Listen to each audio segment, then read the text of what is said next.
বাংলাদেশে মিথ্যা মামলা করার ফলে সেই মামলাবাজের কোনো শাস্তি হওয়ার দৃশ্য কিংবা নজির খুব একটা দেখা যায় না। মিথ্যা মামলার প্রসঙ্গটা আরও বেশি উজ্জীবিত হয় কিংবা জীবন্ত হয় যখন আমরা দেখি যে রাজনীতির ক্ষেত্রে বিভিন্ন ধরনের মিথ্যা রাজনৈতিক মামলা দেয়া হয়। রাজনীতির দীর্ঘ ইতিহাসে এটা আমরা বারবার দেখেছি, আগের সরকারগুলোতে দেখেছি, প্রফেসর ইউনূসের আমলে আরও ভয়াবহভাবে সেই দৃশ্যগুলো দেখেছি। অভিযোগ রয়েছে যে মামলাবাজির ব্যবসার নতুন একটা দৃষ্টান্ত স্থাপন করেছিল প্রফেসর ইউনূসের মেটিকুলাস সরকার। সেখানে অজস্র মিথ্যা মামলা এবং মিথ্যা আসামি করার নজির আমরা দেখেছি, কিন্তু সেই মিথ্যা মামলাগুলো যারা করেছে তাদের কি কোনো শাস্তি হবে? এরকম দৃষ্টান্ত খুব কম দেখা যায়। এই কম দেখা যাওয়ার মধ্যে একটা দৃষ্টান্ত আমাদের সামনে এসেছে। থানায় মিথ্যা অভিযোগ দেওয়ার জন্য সেই অভিযোগকারীকে দণ্ডিত করা হয়েছে, তাকে শাস্তি দেয়া হয়েছে। এই দৃষ্টান্তটা যদি সমাজে প্রতিষ্ঠিত হয় সত্যিকার অর্থে, তাহলে মিথ্যা মামলা করার প্রবণতাগুলো অনেক বেশি কমে যাবে। চলুন একটু জেনে দেখি কোথায় এই ঘটনাটা ঘটলো এবং প্রফেসর ইউনূসের আমলে যত মিথ্যা মামলা করা হয়েছে সেগুলোর এই মিথ্যা মামলাবাজদের এই শাস্তির আওতায় আনা হবে কি না। থাকবেন পলিটিক্স টিভির নিয়মিত আয়োজনে।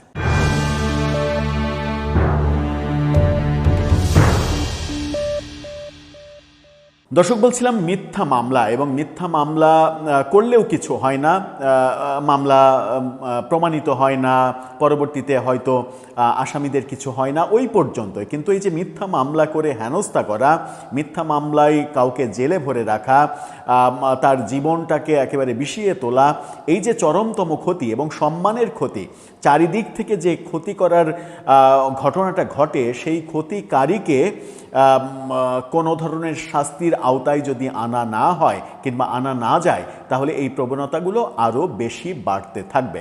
প্রফেসর ইউনূসের আমলে কি কি ঘটেছিল, দুই চারটা নজির উদাহরণ আপনাদেরকে উপস্থাপন করব। তার আগে জেনে নিই যে মিথ্যা মামলার ঘটনায়, মিথ্যা জিডি করায় কি ঘটনা ঘটলো, জিডিকারীকে কিভাবে শাস্তির আওতায় আনা হলো।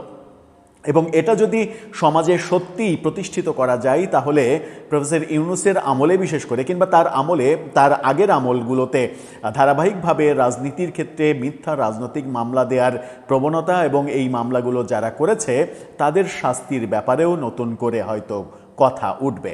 কি বলছে গণমাধ্যম? যুগান্তরের এই শিরোনামটা দেখে নিন। সেখানে বলছে যে মিথ্যা জিডি করায় বাদীর কারাদণ্ড। জিডি মিথ্যা, একেবারে মিথ্যা জিডি করেছিল বাদী, সেই বাদীর কারাদণ্ড দেয়া হয়েছে। কি বলা হচ্ছে? চট্টগ্রামে এই ঘটনাটা ঘটেছে। চট্টগ্রামে মিথ্যা জিডি করায় এক নারীকে 1 মাসের বিনাশ্রম কারাদণ্ড দিয়েছেন আদালত। খুবই ভালো একটা উদাহরণ তৈরি হয়েছে। একই সঙ্গে 5,000 টাকা তাকে জরিমানা করা হয়েছে। Metropolitan magistrate SM Alauddin Mahmud গতকালকে এই রায় দিয়েছেন। দণ্ডপ্রাপ্ত ওই নারীর নাম বিবি মরিয়ম, নামটাও অসাধারণ। নগরীর আকবর শাহ থানার উত্তর কাট্রলি এলাকার মোহাম্মদ আলাউদ্দিনের স্ত্রী তিনি। আদালত এবং পুলিশ প্রতিবেদন সূত্র বলছে 2022 সালের 24 সেপ্টেম্বর আকবর শাহ থানাধীন হাজি আকরাম আলী মুন্সিবাড়ির জাকির হোসেনের ছেলে মোক্তার হোসেনের বিরুদ্ধে একটি জিডি করেন বিবি মরিয়ম। অভিযোগে তিনি দাবি করেন মোক্তার হোসেন তার 2 ছেলে ও ছেলে ফয়সাল এবং ফাহাদুদ্দিনকে মারধর এবং পরিবারকে হুমকি দিয়েছেন। আদালতের নির্দেশে আকবর শাহ থানার তদন্তকারী পরিদর্শক তদন্ত M শাকির আহমেদ ঘটনাটি সরেজমিনে তদন্ত করে আদালতে প্রতিবেদন দাখিল করেছেন। পুলিশের তদন্তে বিবি মরিয়মের অভিযোগটি সম্পূর্ণ মিথ্যা এবং উদ্দেশ্য প্রণোদিত প্রমাণিত হয়েছে। আদালতের প্রশাসনিক কর্মকর্তা আবুল কালাম আজাদ জানান, প্রকৃত ভুক্তভোগী মোক্তার হোসেনকে ফাঁসানোর চেষ্টায় আদালত দণ্ডবিধির 211 ধারায় মামলাটি আমলে নেন। আদালত 5 জন সাক্ষীর জেরা ও জবানবন্দি পর্যালোচনা করে এই রায় দিয়েছেন। অর্থাৎ পুলিশ প্রতিবেদন এবং সাক্ষীদের সাক্ষ্যতে প্রমাণিত হয়েছে এই জিডিটা মিথ্যা। এই যে জিডি, সামান্য একটা জিডি করা হয়েছে, জিডির কারণে 1 মাসের জেল দেয়া হয়েছে এবং 5,000 টাকা জরিমানা করা হয়েছে। এই উদাহরণটা এত বেশি প্রচারণা পাওয়া দরকার যেন এই দেশে মিথ্যা মামলাবাজির যে ব্যবসা, সেই ব্যবসাটা আর কেউ করতে না পারে। প্রফেসর ইউনূসের আমলের বহু উদাহরণ দেখানো যাবে। আমরা দেখেছি যে আদালতে যে মামলাগুলো করা হয়েছে সেই মামলাগুলোর 60% বেশি মামলা পুরো মামলা মিথ্যা, যেটা পিবিআইয়ের তদন্তে উঠে এসেছে। পিবিআই সেগুলো তদন্ত প্রতিবেদন আদালতে জমা দিয়েছে।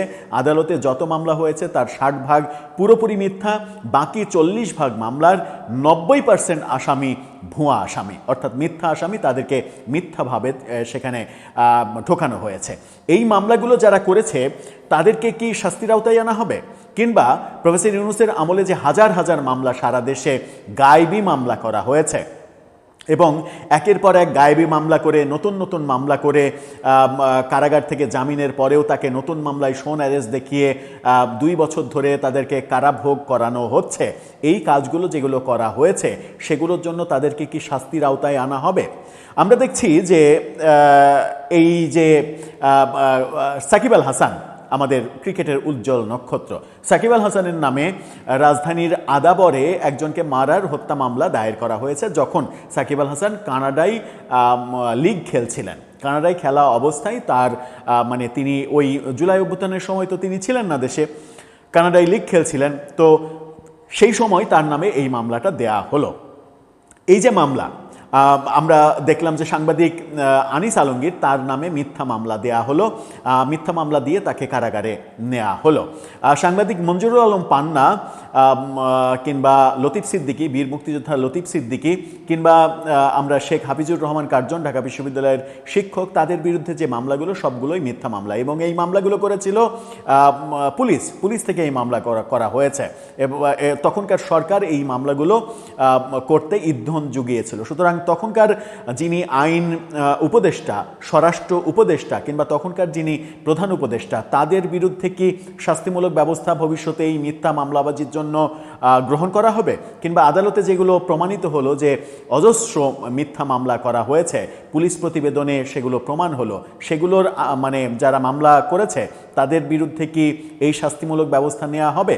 কিংবা আসিফ নজরুল উপদেষ্টা যিনি ছিলেন আইন উপদেষ্টা, তিনি নিজে স্বীকার করেছেন যে তাদের আমলে সব থেকে দুটো ব্যর্থতা, একটা হচ্ছে মামলাবাজি, মামলার ব্যবসা ঠেকাতে না পারা, আর একটা হচ্ছে মব ঠেকাতে না পারা। সুতরাং তিনি স্বীকার করে গেছেন যে মামলার ব্যবসা হয়েছে।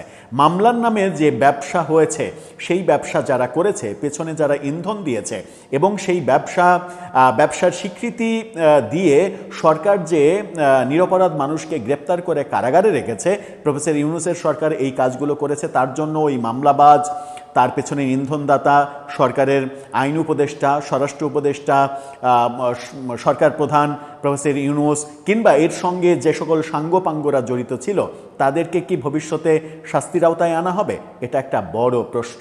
আমার মনে হয় যে এটা হওয়া উচিত যেন ভবিষ্যতে এই দেশে মিথ্যা মামলা দিয়ে কাউকে হয়রানি করার ঘটনা না ঘটে। ইভেন আমরা দেখছি যে এই যে নারায়ণগঞ্জের মেয়র সেলিনা হায়াৎ আইভী, তার নামে একের পর এক মামলা দেয়া হচ্ছে এবং একের পর এক মামলা দিয়ে তাকে শোন অ্যারেস্ট করা হচ্ছে। আমরা দেখেছি সাবেক স্পিকার শিরীন শারমিন চৌধুরীর বিরুদ্ধে মামলা দেয়া হয়েছে এবং তিনি এই মামলায় মানে রংপুরে গিয়ে কাউকে মেরে এসেছেন, এরকম একটা মামলা রংপুরে তার নামে মামলা দেওয়া হয়েছে, হত্যা মামলা। তারপরে আমরা দেখেছি যে সাবেক প্রধান বিচারপতি এবিএম খায়রুল হক, তার নামে হত্যা মামলা দেওয়া হয়েছে।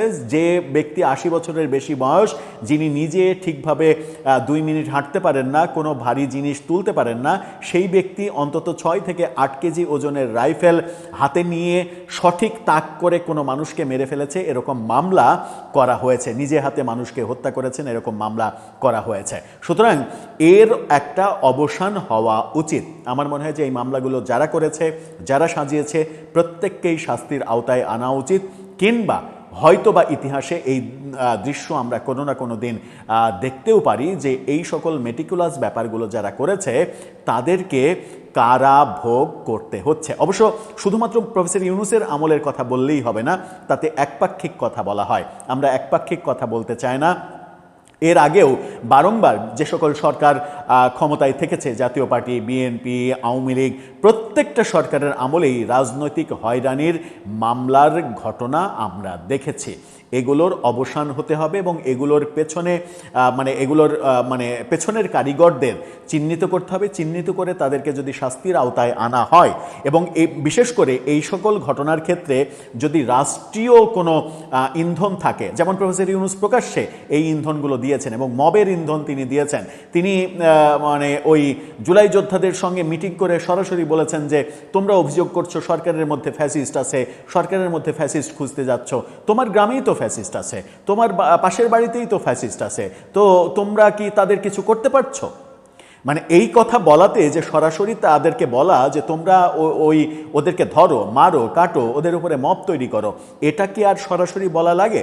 এই কর্মকাণ্ড যারা করেছে শুধুমাত্র প্রফেসর ইউনূসের মেটিকুলাস শাসনে না, আগে পরে যে যখন এই ঘটনাগুলো ঘটিয়েছে, আমার মনে হয় যে কোনো ব্যক্তির সম্মানহানি, চরিত্রহানি এবং তাকে মিথ্যা অভিযোগে কারাভোগ করানোর জন্য কঠিনতম শাস্তি হওয়া উচিত। যে মামলা করা, যদি হত্যা মামলা করা হয়, সেই হত্যা নিয়মটা বোধহয় এরকম হওয়া উচিত, আমি জানি না নিয়মে কি বলছে, নিয়মটা বোধহয় এরকম হওয়া উচিত যে আমি যদি আমি মিথ্যা হত্যা মামলা করি, তাহলে সেই হত্যা মামলার শাস্তি প্রমাণিত হলে আসামির যে শাস্তি হতো, এই মিথ্যা মামলাবাজকে সেই একই শাস্তি দেওয়ার বিধান যদি করা হয়, তাহলে এই ধরনের মিথ্যা মামলা ম্যাজিকের মতো বন্ধ হয়ে যাবে বাংলাদেশে। দর্শক, আপনার কি মনে হয়? আপনার মতামত জানিয়ে লিখতে পারেন আমাদের কমেন্ট বক্সে।